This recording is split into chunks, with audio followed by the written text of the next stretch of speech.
Alright, hello, greetings, and welcome everyone to this news video. I am the Ninjaneer, and these are the topics we're covering today.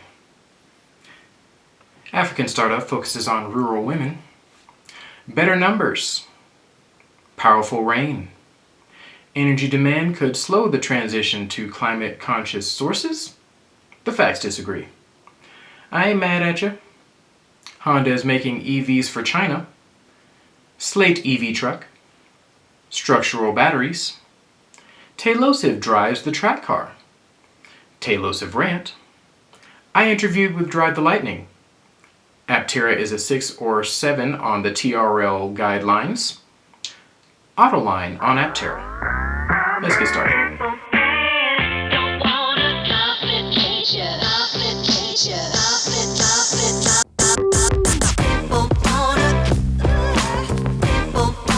Alrighty, so there exists a startup in Africa that is trying to produce scooters. These scooters were basically going to allow the women of Africa to be more productive with their time. So it looks like a really cool thing to have happen, and I can't wait to see whether or not this startup actually becomes a big or popular thing. Yeah, pretty neat. The scooters themselves are more practical for Africa because they are a smaller vehicle that can get into more places. They're just a really good get-around vehicle, and they have a bed like a truck or something. So yeah, very cool piece of tech. This is the back of it. This is the bed I was talking about. It looks very cool, very neat, very sleek, and I hope it works out.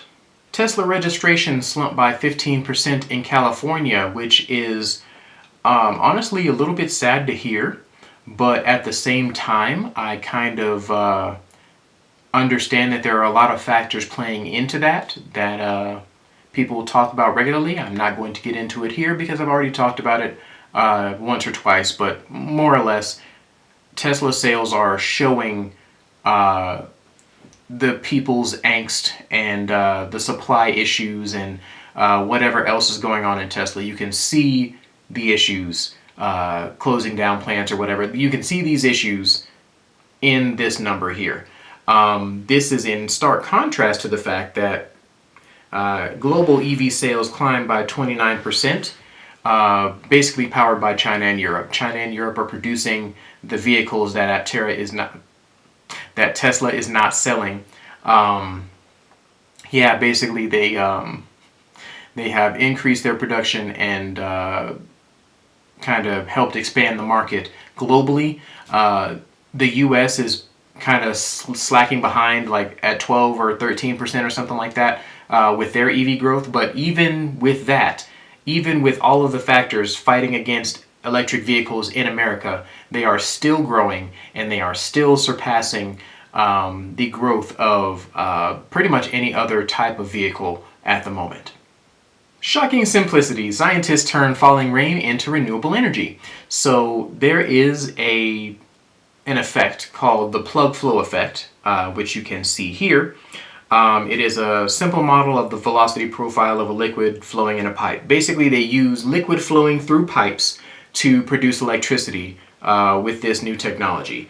As you can see above here, there are a bunch of little tubes dropping water, but the tubes are actually just focusing the water so it goes through the tube and they get some of that plug flow situation, and they use that plug flow to generate electricity. It's kind of like static electricity, but not quite. So yeah, if you want to know more about that effect and how they are producing electricity this way, I will leave the links down below. But yeah, it's a very fascinating technology, and I think it could have a lot of potential for producing power for buildings, especially during rainstorms and things like that.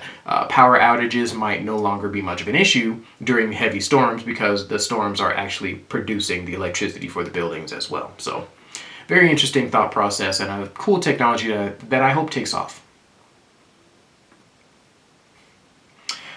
All right, this is an excellent example of FUD, and we're going to talk about why it is FUD in just a moment, but it says the growing need for energy could slow a move to climate-friendly power sources, experts say.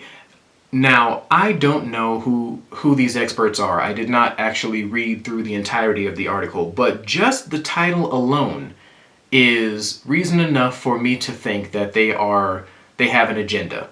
Yeah, we need a lot more energy. We don't think that solar and wind power are going to be part of that new mix because reasons is silly to me. So I did a small amount of digging and got over to this article that says clean energy growth shattered records in 2024, but political uncertainty looms. It talks about, in short, that the U.S. added 48.2 gigawatts of utility-scale solar, wind, and battery storage in 2024, with carbon-free sources making up 95% of new power capacity. So, climate-friendly and carbon-free are very similar. Yeah, they're the same. They're the same thing. And so, you have this situation where these guys have said, hey, the need for energy, we need more energy, so the energy sources that we are building could be, it doesn't, like, there's, 2 and 2 does not equal 9. I'm sorry, it just does not. We have climate-friendly power that probably isn't getting, like, they're saying we need more energy, but we're not going to make it solar or wind for some reason. And the numbers say that 95% of all new power capacity was renewable energy. So, yeah, my man who wrote this article, or my man who wrote this article has an agenda very clearly. I did not dig into the minutia of how these guys are funded, but I would almost guarantee you that some of what is happening here is oil and gas interests are trying to get FUD spread so that they stop losing market share, because that is what's happening, at least in the grid level power being produced. It is becoming more and more prominently renewable sources. So FUD will be FUD, and it will always be FUDing, but on this channel I will always talk about the FUD that I see and how it is wrong. So anyway, alright, this video is from Aptera Owners Club and talks about the fact that he believes Aptera's crowdfunding efforts are its only way forward. I agree with him here, just flat out period, I agree with him. For several reasons, but chiefly because big investors are looking for the most efficient way to make as much money as possible. I will admit that Aptera is not going to be that. They are going to be a company that is more or less geared towards making mobility powered by the sun, and apparently powering your vehicle for free is not a model that big investors are trying to look for. But as far as the regular everyday person goes, I would love to have a vehicle that I never have to fuel, that I never have to charge, and Aptera is that thing. So I mean, for a regular person that likes to save money, Aptera is a no-brainer. So I see why bigger investors aren't into Aptera, and I see why his logic here is basically that crowdfunding is the best way forward for Aptera, or the only way forward for Aptera. On that note, if you guys do want to invest in Aptera, please make sure that you know what you're getting into. Read through their prospectus, read through the offering, read through your finances, and make sure that what you are putting into Aptera is enough, not so much that you are stressing yourself out or breaking the bank for this company. Understand that they are cool and they are innovative and they are amazing and they are good people, as far as I can tell. Just, there's a lot of good that Aptera is doing and that Aptera is. Don't let that make you hurt financially. It's not worth it. But I will say that if you do have the ability to invest, you probably should, from my personal opinion. This is not financial advice, but I would, and I have. So I think it's a good idea. I was scrolling down the timeline of the news feed on Google at work, and I found this article and immediately was pretty hot under the collar. I got really, really upset. The reason why I got upset is for as long as I could remember, for almost as long as Tesla's been around, I have been saying that, hey, the big automakers could make a successful, really good EV that could compete with what Tesla is doing. They could have done that years ago. Years ago they could have done it. They are doing it now, and to add insult to injury, they are selling this vehicle only in China. This SUV is called the Honda P7. It has 469 horsepower and 403 miles of range. It is basically the magnum opus, the best vehicle that Honda's ever put out from an electric standpoint. The price is wonderful at $27,200 and $34,000 for the all-wheel drive. It is phenomenal from a value perspective. And we're never going to see it in the States. Or rather, we aren't seeing it in the States now, even though we could. If Honda offered this 4 years ago, when I was shopping for a car, there would not have been a question in my mind as to what vehicle I was going to get. I would not have a internal combustion engine vehicle right now if it were this vehicle being sold when I was looking for a car before. This vehicle would clean up here.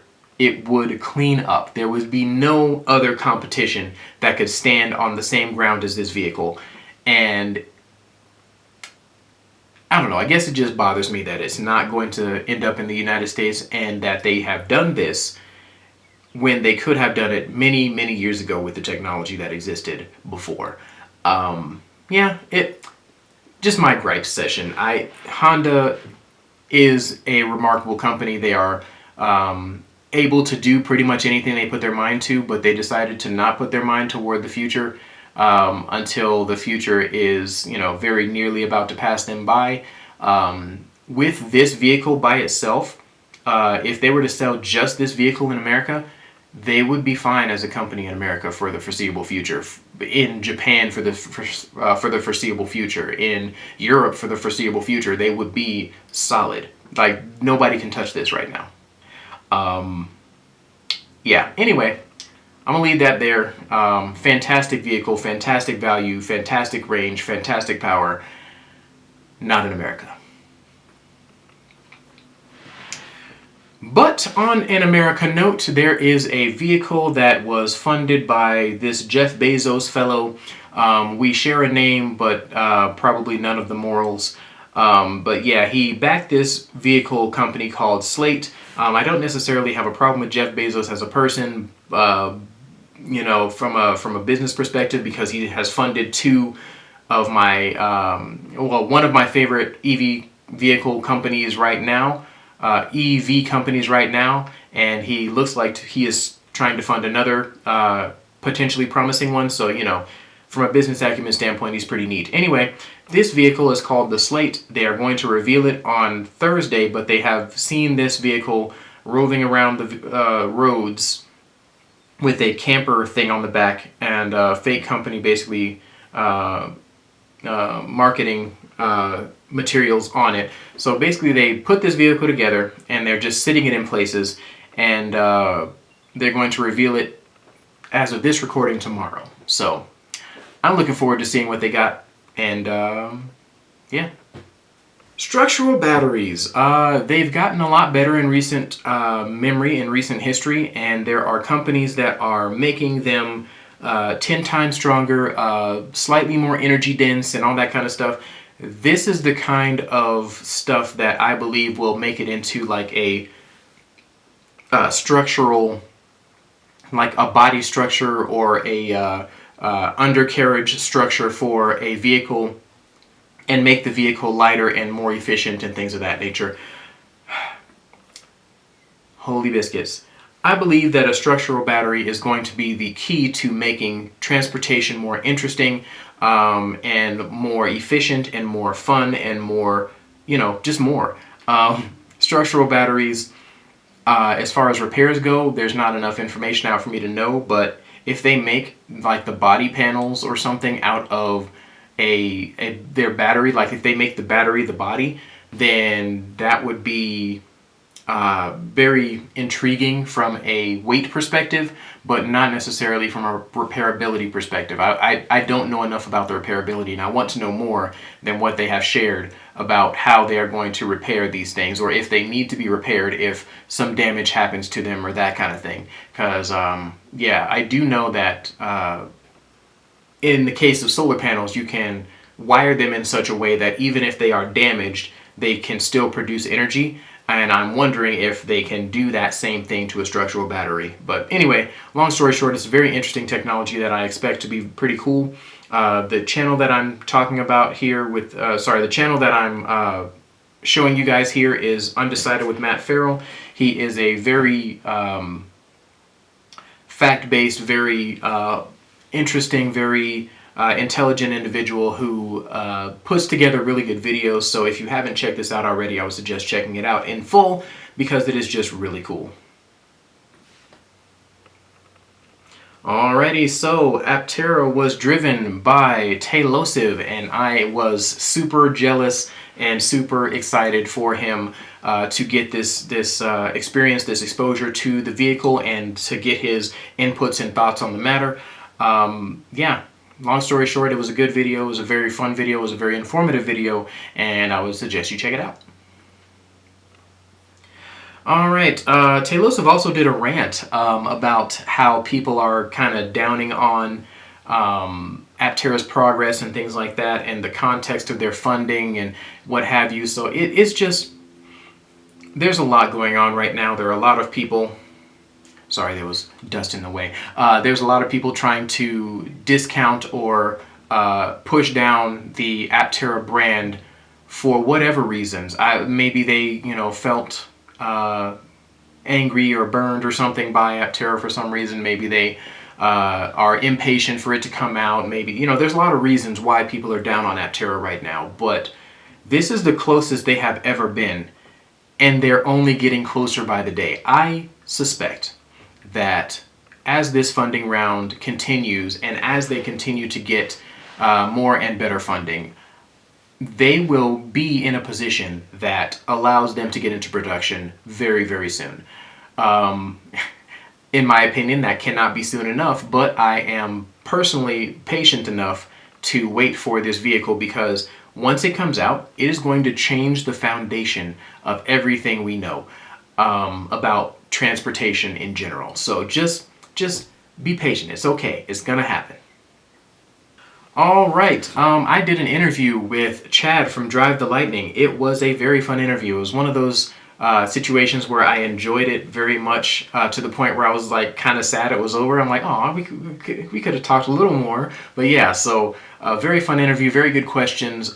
Basically, the interview revolved around my more recent FUD debunking type videos. I'm going to be trying to roll a little bit more of that into my content, not to be negative, but to be grounded and truthful in what we understand about the electric vehicle industry, about renewable energy industry, that kind of stuff. So I loved this interview. It was very fun to do.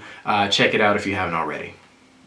All right, there exists a scale that NASA uses to gauge how far along their technology is, where they are in development and things of that nature. So on this scale, I decided to kind of figure out where I thought Aptera was, and my thought process is they are either TRL 6 or TRL 7.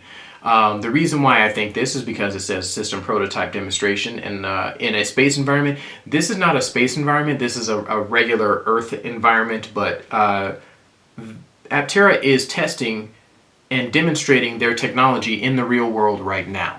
So they are, in my opinion, a 7. Actual system completed and flight qualified through test and demonstration. This part is what they are doing now. They are validating all of their metrics and all of their information and all of their parts and their tools and all that. They're validating now. So they are moving into 8, and I believe that 8 will be where they are by the middle of this year, like July, August, September, somewhere in there, is when I believe they'll be at TRL 8, TRL 9. Oh, please TRL 9 by the end of this year and into early next year, because that would be amazing. But yeah, long story short, I believe that they are TRL 6 or 7 right now, moving into TRL 8, and with a lot of luck and perseverance and hard work, they will get to TRL 9 by early next year, if not late this year. Okay, so there are a lot of videos that have come out recently that are kind of down on Aptera, and I've talked about this before with the last couple of videos, but yeah, this particular video by a group called Autoline, I have never been the type of person to I've never been the type of person to try and speak down on people, but in this particular case, I must admit I cannot understand for the life of me why this gentleman framed his argument against Aptera the way that he did. There is apparently this gentleman here is friends with one of the guys who came into Aptera and became the CEO and drove the company into the dirt. He was friends with that guy, and he's like, oh, he tried to come in and fix it. Basically, he has a very rose-tinted glasses sort of situation when it comes to his friend entering the company. I will just say that when your friend came into the company and drove the company into bankruptcy and then sold off all of its assets, it wasn't the company's fault. It wasn't the idea's fault. It was your friend's fault. And I know that that is hard to hear for, this individual. If he ever gets a chance to watch my video, it is hard to hear that your friend, did not do a good job at something. It happens. Everybody makes mistakes, and it's okay to make mistakes. But you have to acknowledge those mistakes in order to grow and move forward. I am fairly certain that his friend has done so. I do not know that person, but he came in, he crashed the company, and then he left. And whether or not he's come to terms with that, I don't know, but that's what happened. Yeah, it's an interesting little blurb, an interesting little clip. Aptera Owners Club does a phenomenal job of breaking down why this guy is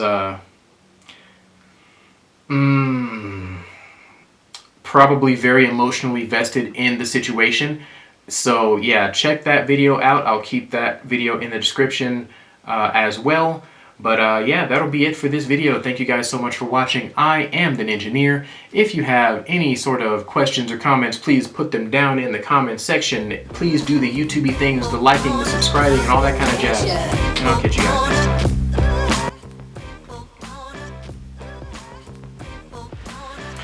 So, scientists turn... I do not understand why you have sound.